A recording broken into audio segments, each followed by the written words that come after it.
Stephen's law यहाँ लिखते हैं, what according to Stefan's law what happens, the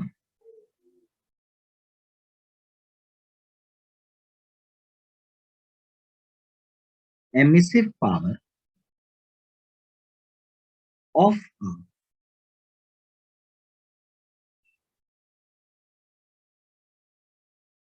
black body, the emissive power of a black body is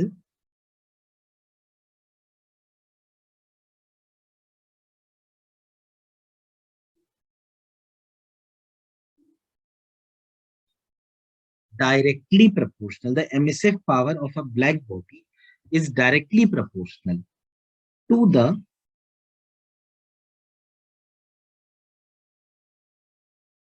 fourth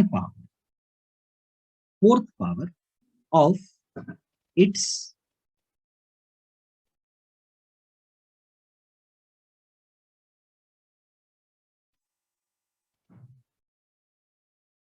absolute temperature. Fourth power of its absolute temperature, मतलब किसी भी black body की जो emissive power है, emissive power of black, it is directly proportional to जो भी उसका temperature kelvin में होगा ना, उसकी पावर 4। अगर हम इस प्रोपोर्शनैलिटी साइन को हटा दें तो एक कांस्टेंट आएगा सिग्मा, तो एमिसिव पावर बन जाएगी सिग्मा टी की पावर 4। यहां पर sigma is known as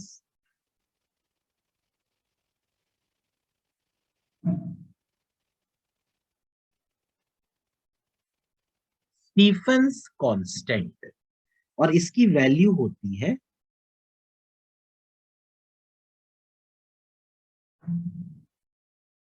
5.67 into 10 to the power -8 watt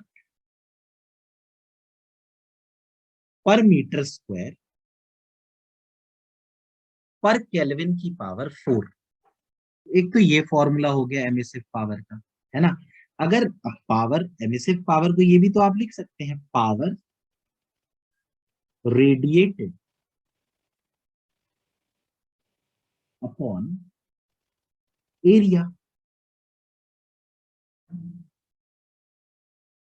it is sigma T की पावर 4।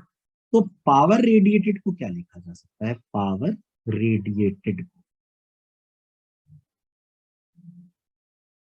इसको लिखा जा सकता है सिग्मा, एरिया यहां आ गया टी की पावर 4, तो पावर रेडिएटेड हो गया सिग्मा ए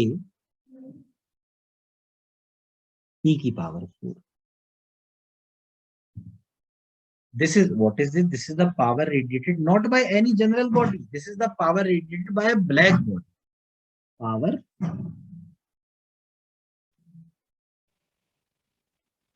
radiated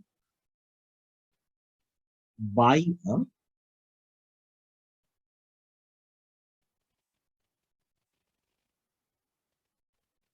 black body.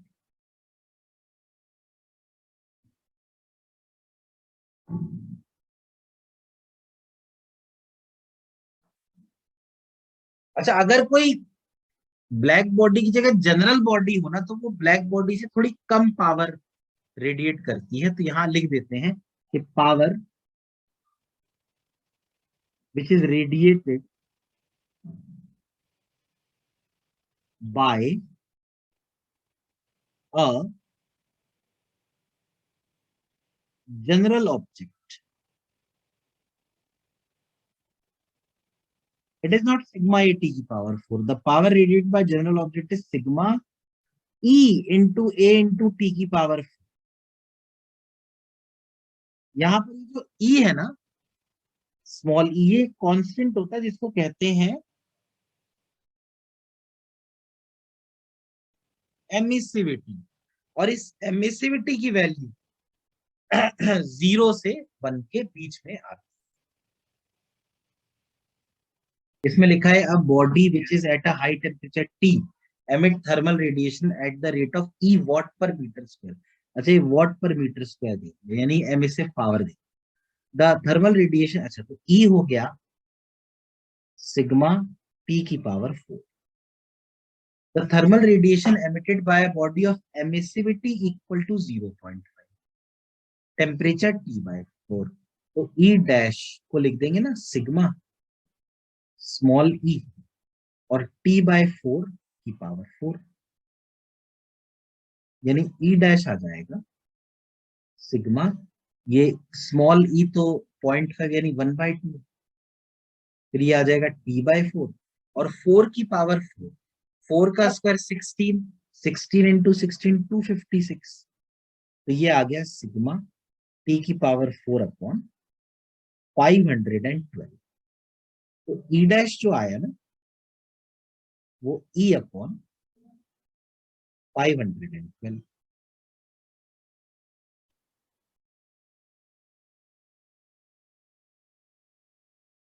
वैसे एक बात आपको बताऊं, ये जैसे ये जो सवाल होती है ना, रेडियस आधा कर दे टेम्परेचर, इसमें ना बिना वैल्यू रखे ही आंसर आता है। जैसे अभी क्या लिखा है कि ये 450 वॉट पावर है, तो पावर का फॉर्मूला ये होता था ना सिग्मा ए टी की पावर 4. अच्छा स्फेरिकल है ब्लैक बॉडी, तो स्फेरिकल के लिए एरिया ये हो गया ना 4 पाई r स्क्वायर टी की पावर 4, तो ये बना. अब वो कह रहे हैं कि पावर 450 वॉट है, it is equal to sigma 4 pi r square t की पावर 4. अगर रेडियस को आधा कर दें, टेम्परेचर को डबल कर दें, तो पावर को लिखेंगे हम सिग्मा 4 पाई, रेडियस को आधा कर और टेम्परेचर को डबल कर दिया. सही है ना? हाँ ठीक है, तो डिवाइड कर दें, तो 450 upon p is equal to sigma और 4 पाई तो कट गया, आर स्क्वायर टी की पावर 4 अपॉन ये हो गया आर स्क्वायर अपॉन 2 का स्क्वायर 4 और 2 टी की पावर 4, 2 की पावर 4 16 और टी की पावर 4.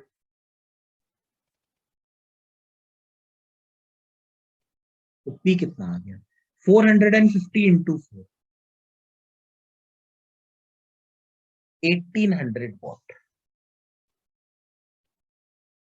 इसके बाद ना एक और थ्योरी है, एक आदमी था प्रीवोस्ट नाम का.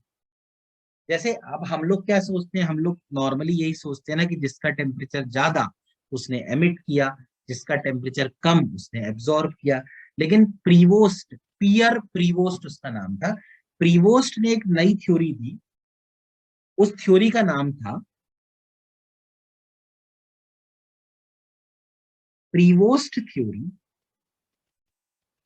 Of heat exchange. Prevost theory of heat exchange. Prevost ने ये कहा कि all objects at all temperatures, all objects at all temperatures absorb and emit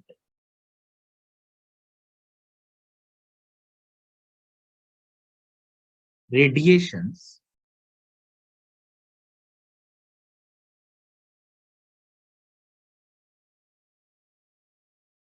साइमुलटेनियसली.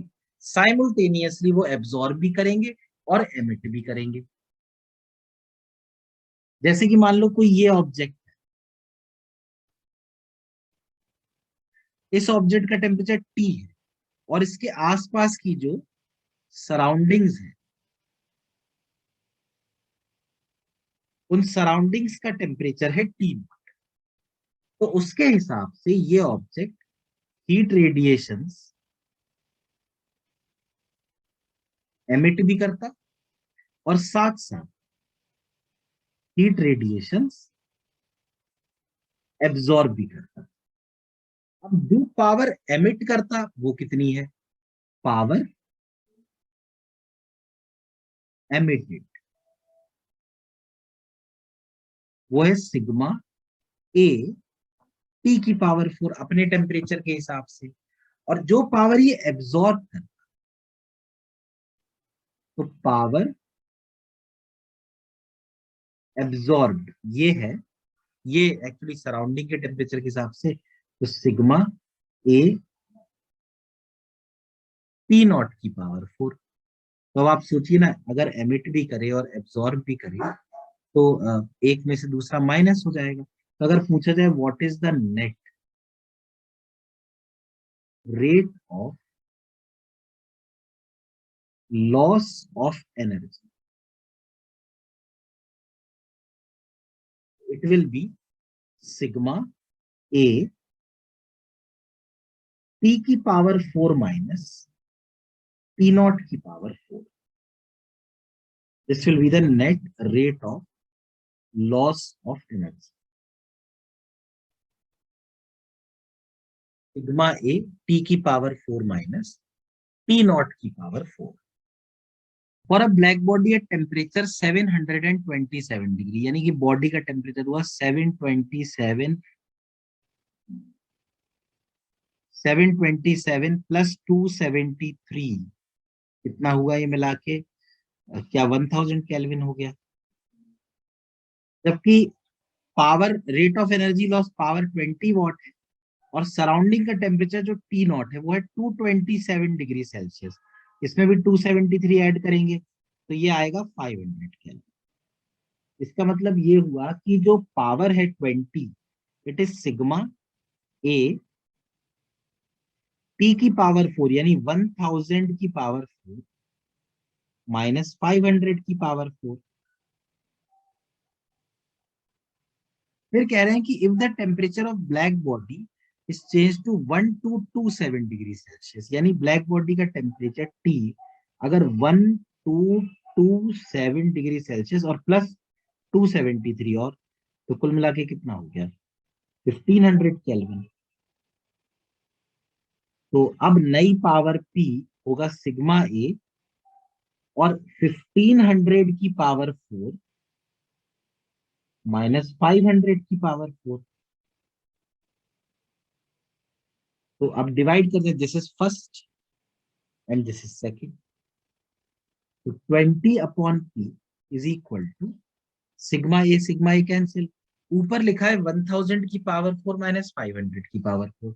तो अगर आप 500 की पावर 4 कॉमन ले लेना तो 2 की पावर 4 माइनस 1 हो जाए, डिवाइड बाय, नीचे लिखा है 500 की 50, ये 500 की पावर 4 कॉमन, तो ये आएगा 3 की पावर 4 माइनस 1, ये तो कैंसिल हो गया। क्या आएगा